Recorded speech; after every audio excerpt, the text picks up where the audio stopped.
SweetGeorgiaPam.com is the website that you need to bookmark. Do we still bookmark anymore? I do.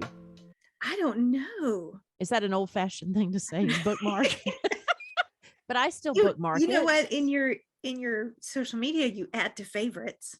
That's okay. So add SweetGeorgiaPam.com to your favorites. And also you can always DM her on the socials at Sweet Georgia Pam, right? That's where they're going to find you.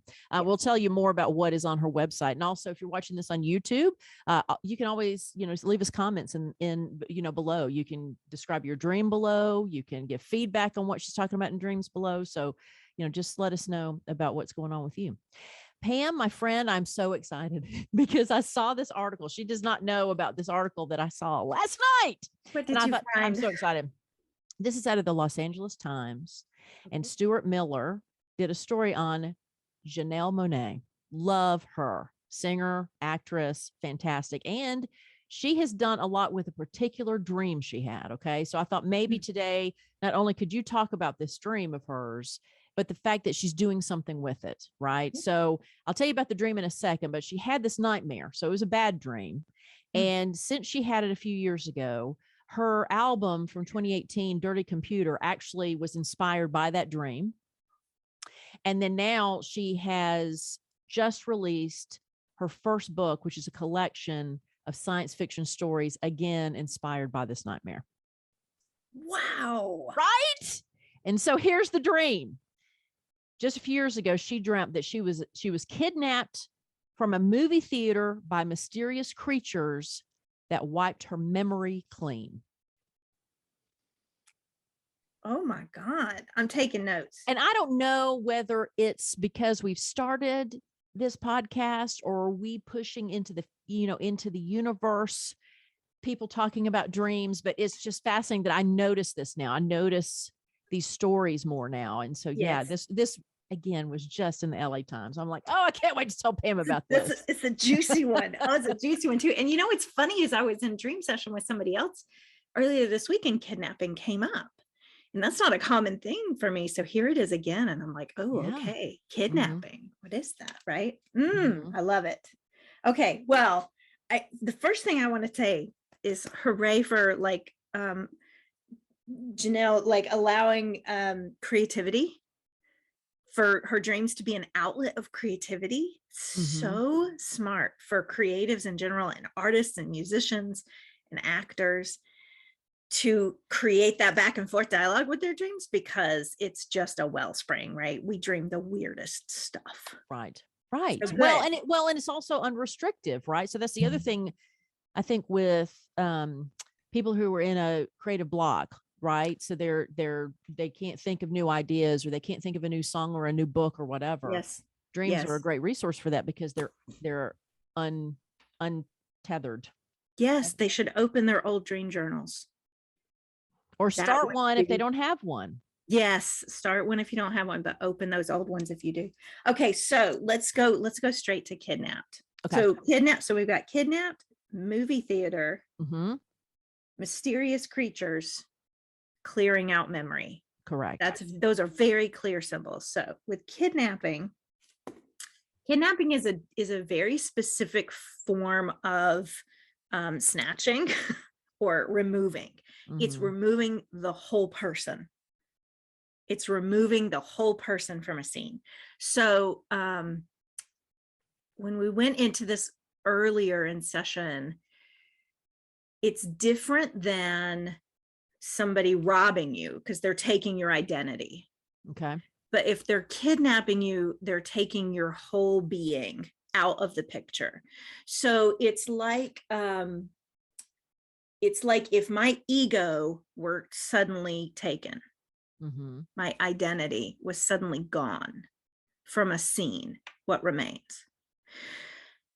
And here's the thing about that. In dreams, you can think of all of the parts of the dream as parts of your own unconscious, and the dreamer themselves is ego, right? So if she gets kidnapped, what's left, right? A movie theater. Right. So what's left is whatever plays out. Okay. I like that location. Yeah. Okay. The mysterious creature makes sense in that it's part of, it's something, how do I say this? Anytime you have an unknown creature or a person without a face, what that means is there's a part of your learning that hasn't taken shape yet. Okay. There's something rising up from the unconscious, or some growth is happening, but it hasn't broken through the surface of your awareness yet. Okay. Okay. So this is a mysterious creature that snatches the ego, right? From a movie theater.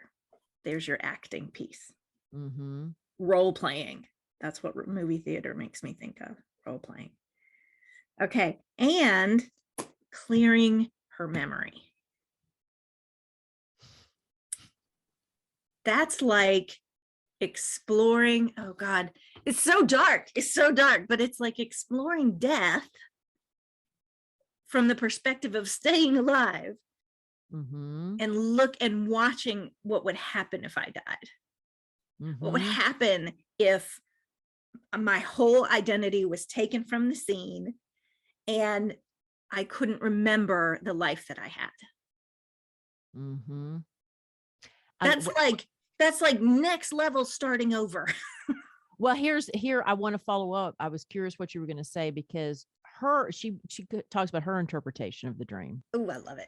And it is just as you were talking about, but her bringing her life into it, meaning that she is part of the LGBTQ community and that she's African American. So a lot of her writing that she is doing now with this book, some of the perspective from her album has to do with that identity of being gay, and being, I'm sure, I believe she uses the word queer, and African American, that if somebody was taking that identity away from her, trying to suppress that identity. So next level starting over. So she and Pam are on the same wavelength. Oh, that is amazing. But what I love about your interpretations, it teaches people to think about their dreams in, again, a healing way, a learning way, instead of it being logical, instead of it being exactly what, like somebody thinking, oh, well, it's alien creatures from Mars that have got me out of a movie theater. And I was, just watching a movie last night. So that's probably what it was about. Yes. Instead of it being something that your body is trying to process. Yes, and express, or, not taking them literal, because a lot of times with a nightmare like that, she could have woken up and just been like, oh my God, something's terribly wrong and I'm in trouble. This is a warning dream. I better be careful, right? This is a warning of maybe I'm going to get kidnapped, right? It's not that literal interpretation. That's the last place we should go.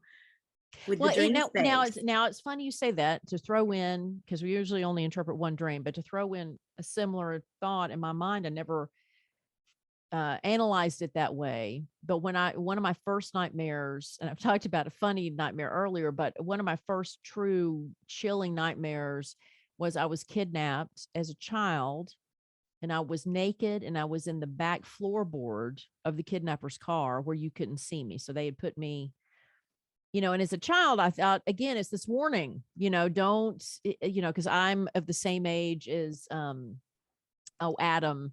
I don't know if people are old enough to know, Walsh, John Walsh's son, Adam, was kidnapped and murdered. And that's why he did, the work he's done on television. But I'm the same age as Adam. So, at that time, I probably dismissed it as, oh, I've seen these stories about this young boy who was kidnapped and killed. But at the same time, I was processing obviously something within the dynamic of my family, maybe, or so, something else that I was too young to understand. But it was my body trying to process what was going on in my life. See, I just love this. I love how you've introduced me to that concept. Good. And it's both and, right? Because it's there is a waking life trigger that will bring about these dreams and these nightmares, but then your mind adds to it. Your unconscious mind like throws in a bunch of stuff, and it's like, good, let's also work on this, and let's explore this. And that trigger is what, starts like a snowball, but then it builds and builds and builds. And by the time you get to the dream space, there's layers and layers of psyche and emotional processing that can be worked through.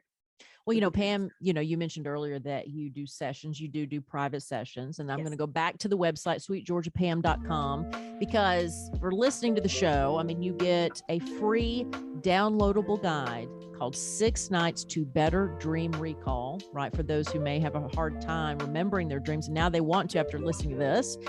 Plus, you get a free half-hour Zoom session with Pam to remap your direction spiritually, talk about your dreams. But again, you can also hire Pam to do private work with you if you want to do more.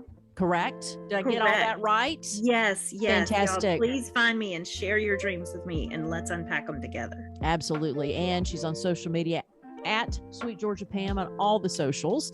And again, if you're watching on YouTube, describe your dream in the comments and we may share it on a future show. Pam, my friend, thank you so much. Thanks. This was fun. Sweet dreams, everybody.